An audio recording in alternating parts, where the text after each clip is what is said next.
तो दोस्तों आज हम बात करने वाले हैं तत्व और यौगिक की पहचान के बारे में कि तत्व और यौगिक क्या होते हैं। तो दोस्तों स्टार्ट करते हैं फिर कि तत्व और यौगिक क्या होते हैं। तो तत्व और यौगिक की जब भी बात करते हैं तो इस क्वेश्चन से हम स्टार्ट करते हैं कि H2O है। तो H2O को देखते ही आपके सामने चार ऑप्शन है कि H2O तत्व है, यौगिक है, समपरमाणु अणु है या विषम परमाणु अणु है। तो क्या है H2O, इसके बारे में चर्चा करते हैं। तो उससे पहले हम समझते हैं कि तत्व और यौगिक क्या होते हैं।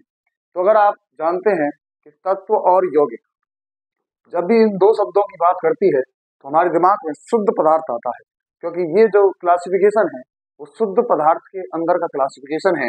यानी कि शुद्ध पदार्थ कितने प्रकार के होते हैं? दो प्रकार के होते हैं, एक होता है तत्व और एक होता है यौगिक। शुद्ध पदार्थ कितने प्रकार के होते हैं?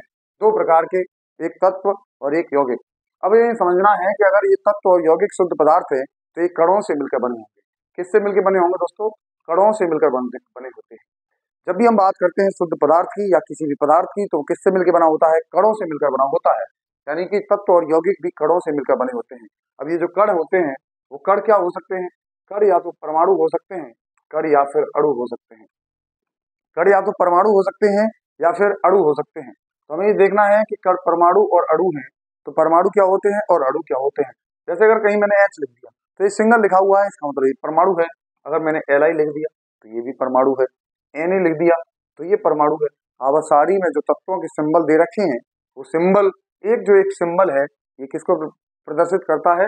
ये परमाणु को प्रदर्शित करता है। अणु को क्या प्रदर्शित करता है? तो जैसे इनको मिक्स करके लिख दो, जैसे H2, N2, O2, H2O, CO2, CCl4, ये सभी क्या है? अणु है। ये सभी क्या है? अणु है। अब अणु भी आपको दो तरह के दिख रहे होंगे। परमाणु तो एक ही तरह के होते हैं, लेकिन अणु कितने प्रकार के होते हैं? दो प्रकार के। एक तो इसमें सेम प्रकार के H हैं। H2 क्या है? जिसमें केवल H ही H है, तो ये समपरमाणु अणु के नाम से जाना जाता है। ये अणु कितने प्रकार के होते हैं? दो प्रकार के, एक समपरमाणु अणु और एक विषम परमाणु अणु। समपरमाणु अणु H2 हो गया, N2 हो गया, O2 हो गया, ये सब क्या है? समपरमाणु अणु। H2 क्या है? विषम परमाणु अणु, क्योंकि इसमें H और O से मिलकर बना है, इसीलिए ये अणु कैसा है? विषम परमाणु अणु। तो समझ में आ रहा होगा कि H2O क्या है? एक विषम परमाणु अणु है। और इस विषम परमाणु अणुओं से मिलकर जो भी पदार्थ बनते हैं, क्या कहा हमने? विषम परमाणु अणु। कौन कौन से होते हैं? विषम परमाणु अणु के एग्जाम्पल हमने बताए हैं कि विषम परमाणु अणु कौन कौन से होते हैं? CO2, H2O, N2O और CCl4, ये सब क्या है? विषम परमाणु अणु है। C6H12O6, ग्लूकोज की बात करें, ये सब क्या है?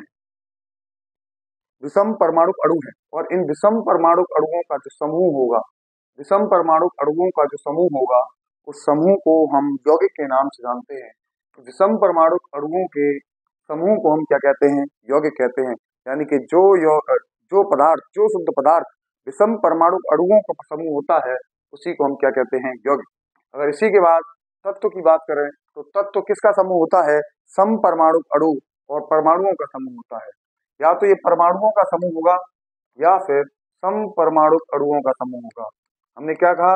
तत्व क्या होता है? या तो समपरमाणु अणुओं का समूह होता है या फिर परमाणुओं का समूह होता है। यौगिक क्या होता है? विषम परमाणु अणुओं का समूह। तो तत्व और यौगिक आपको समझ में आया होगा कि क्या है तत्व, क्या है यौगिक। यानी कि जब भी हम बात करें कि H2O का समूह क्या कहलाएगा, ये जो अणु है H2O विषम परमाणु अणु है, और इस H2O का समूह मतलब बहुत सारे अगर H2O इकट्ठे कर देंगे तो ये क्या कहलाता है? बहुत सारे अगर H2O इकट्ठे कर देते हैं तो यही एक शुद्ध पदार्थ कहलाता है। इसी शुद्ध पदार्थ को जल कहते हैं, वाटर कहते हैं। तो जल का मतलब क्या है? कि बहुत सारे H2O का समूह है।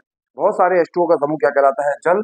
इसका मतलब जल एक यौगिक है, जल एक यौगिक है। लेकिन H2O के अगर बारे में बात करें तो H2O क्या है? विषम परमाणु अणु है, और विषम परमाणु अणुओं का समूह ही यौगिक कहलाता है। समपरमाणु अणु या फिर परमाणुओं का समूह तत्व कहलाता है।